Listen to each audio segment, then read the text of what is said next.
सम्भाषणसन्देशसंस्कृतमासपत्रिकायां प्रकाशितानां बालकथानां ध्वनिप्रसारणम् इदं बालमोदिनी इति।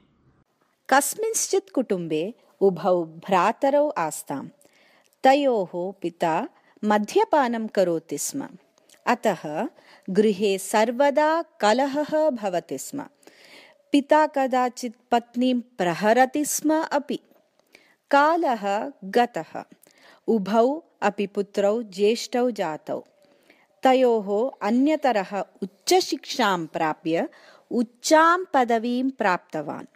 अपरः तु अध्ययने अनासक्तः सन् अनुचितानि कार्याणि कुर्वन् कदाचित् चौर्यसमये आरक्षकैः बद्धः सन् कारागारं प्रविष्टवान्। कुटुम्बस्य परिसरः व्यक्तिजीवने कथं प्रभावं जनयति इति विषयं कश्चन पत्रकारः अधीते स्म। सः समाने कुटुम्बे जातयोः एतयोः भ्रात्रोः वार्तां ज्ञातवान्।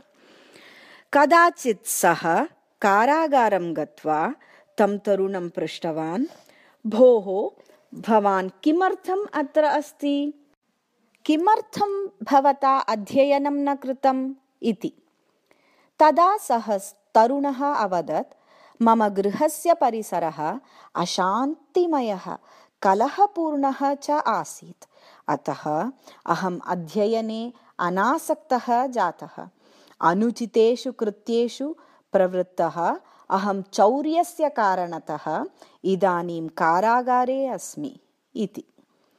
तदनन्तरं पत्रकारः तस्य भ्रातुः समीपं गत्वा अपृच्छत्, भवतः सफलतायाः रहस्यं किम् इति।